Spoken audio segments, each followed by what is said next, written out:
Louvado seja nosso Senhor Jesus Cristo. Nós vamos dar continuidade à nossa leitura da carta de São Paulo aos Efésios. É o nosso segundo encontro. Vamos trabalhar o capítulo 1, do versículo 8 ao versículo 14. Nós estamos continuando este encontro, refletindo este hino desta carta. Nós vimos o Efésios do versículo 3 ao versículo 7, e agora veremos Efésios, versículo 8 ao versículo, destino do versículo 8 ao versículo 14. Façamos agora a nossa leitura. Deus derramou sobre nós essa graça, abrindo-nos para toda sabedoria e inteligência.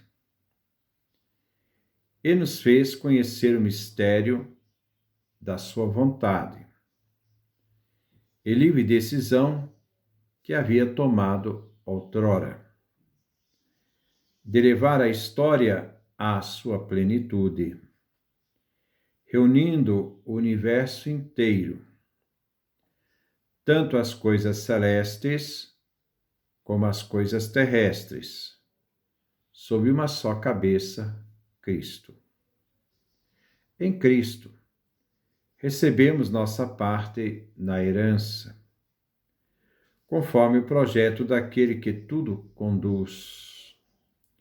Segundo a sua vontade, fomos predestinados a ser o louvor da sua glória, nós que já antes esperávamos em Cristo. Em Cristo também vocês ouviram a palavra da verdade, o Evangelho que os salva. Em Cristo ainda vocês creram e foram marcados com o selo do Espírito prometido, o Espírito Santo, que é a garantia da nossa herança, enquanto esperamos a completa libertação do povo que Deus adquiriu para o louvor da sua glória. Este é o nosso texto da carta aos Efésios que nós vamos refletir. Versículo 8. Deus, esse aqui é o Pai eterno, derramou sobre nós essa graça, abrindo-nos para toda sabedoria e inteligência. Paulo desenvolve neste cântico os seguintes pontos fundamentais da nossa salvação. Primeiro, o Pai é princípio de todo o plano da salvação. Deus Pai assim dispôs, ele foi livre, ninguém o coagiu e ele agiu por puro amor. Segundo, nessa disposição de salvação, foi realizada antes mesmo da existência de qualquer criatura, isto é, qualquer coisa fosse criada. Terceiro, em Cristo, isto é, nele, o Cristo, o Pai realizou sua disposição de salvação. Esta graça nos foi derramada. Tudo realizado pelo Filho. Esta graça que o Pai nos dá por meio do seu Filho abre-nos ao conhecimento de toda a sabedoria e inteligência. A sabedoria não é um mérito humano, mas é um dom divino, revelação que nos faz capazes de entender, então aqui a inteligência, o desígnio concreto de Deus. Então, sabedoria e inteligência são qualidades divinas que revelam o mistério da vontade divina. E assim, o Pai revela a sabedoria como revelação do mistério à humanidade através do seu Filho amado, Jesus. Versículo 9. Ele nos fez conhecer o mistério da sua vontade, a livre decisão que havia tomado outrora. O mistério da vontade do Pai, o de recapitular todas as coisas em Cristo Jesus. Nesta união de todos em Cristo, pois todas as coisas são reguladas pelo mistério da disposição divina e seu desígnio. A vontade divina, que é livre, ninguém obriga, a Deus, age por puro amor e liberdade. Ele tomou esta livre decisão. A livre decisão tomada outrora, no passado. O que antes era escondido aos seres humanos, nos veio revelado. Este mistério se realizou em Jesus Cristo, chamando o ser humano à salvação e à reconciliação de todos em Cristo, no único corpo. Versículo 10. De levar a história à sua plenitude, reunindo o universo inteiro, todo o cosmos, todas as coisas celestes como as terrestres, sob uma só cabeça, Cristo. Deus Pai realiza tudo segundo a sua disposição, ou medidas que fazem parte do plano de Deus de reunir todas as coisas do universo, do cosmos, em Cristo. A plenitude, a totalidade da divindade, o tempo em que os propósitos do Pai são realizados e também cumpridos.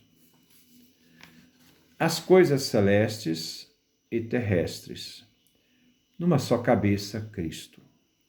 Cristo é o fim plenitude, que compreende na unidade todas as realidades celestes e terrestres. É o objetivo final de Deus Pai. É conduzir tudo, como nos diz Teilhard de Chardin. A história tende à cristificação do universo, ponto ômega de toda a história. Toda a obra da criação tende a um único ponto, plenitude em Cristo Jesus. Versículo 11. Em Cristo, recebemos nossa parte na herança, conforme o projeto daquele que tudo conduz segundo a sua vontade. Fomos predestinados. Os destinatários são os beneficiários do plano do Pai Eterno em Cristo. Em Cristo recebemos nossa parte, nosso quinhão, designados por sorte. No grego, o quinhão se chama clero. Todo cristão em Cristo forma um clero, um quinhão, é separado. Recebemos a parte na herança, a herança eterna. O povo de Deus é separado, pertence a Deus.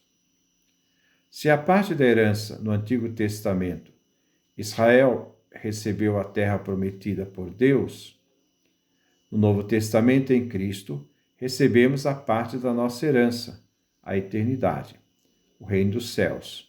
Nos tornamos, então, o bem próprio de Deus. Assim, já o projeto do Pai, seu desígnio, o projeto do Pai que conduz, como Deus dispôs, como o Pai eterno quis, uma vontade soberana de Deus, fazendo do cristão, dentro deste projeto, ser destinados, isto é, determinados à herança divina. A bênção do povo de Deus, que faz essa bênção do povo de Deus. É Deus que se faz seu povo se tornar sua herança. A herança é um direito que recebemos no Cristo. Nele somos co-herdeiros. Versículo 12. A ser o louvor de sua glória, nós, que já antes esperávamos em Cristo. Cristo é o mediador. Em Cristo, o universo alcança seu sentido pleno. A eleição de Israel faz parte do plano divino, cujo centro e fim é Cristo.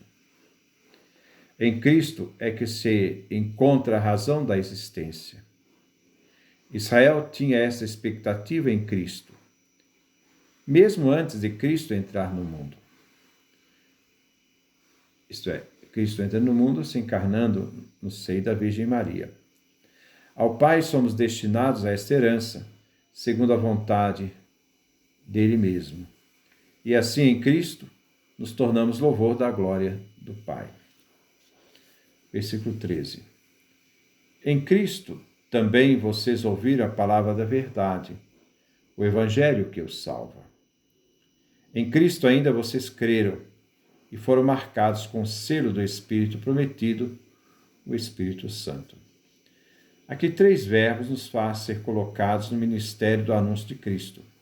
Primeiro, ouviram a palavra que nos despertou a fé. Segundo, creram em Cristo, o ato de consentimento pessoal à palavra anunciada. Terceiro, foram marcados, o batismo, como sequência ao ouvir, o anúncio que desperta a fé em Cristo. A fé, adesão ao que foi anunciado, e o batismo como água, o batismo como ápice de toda a pregação que conduz ao próprio Cristo como centralidade desta fé. Há uma conexão entre crer e receber o Espírito Santo. A referência de ser selado com o Espírito Santo, penhor da nossa herança. O selo era a garantia da validade de um documento, da validade da sua origem. O remetente sela o documento para dar validade. No batismo, recebemos este selo de validade de toda a ordem de salvação realizada por Cristo Jesus, cuja garantia nossa é o próprio Espírito Santo, é Deus na sua terceira pessoa divina. No anúncio se destaca: em Cristo vocês ouviram a palavra da verdade, isto é, o Evangelho que os salva. O anúncio é portador dessa palavra da verdade. A centralidade deste Evangelho é o próprio Cristo. Evangelho, boa nova do Pai. O Evangelho aqui, a palavra Evangelho, é o próprio Jesus. Jesus é a boa nova do Pai.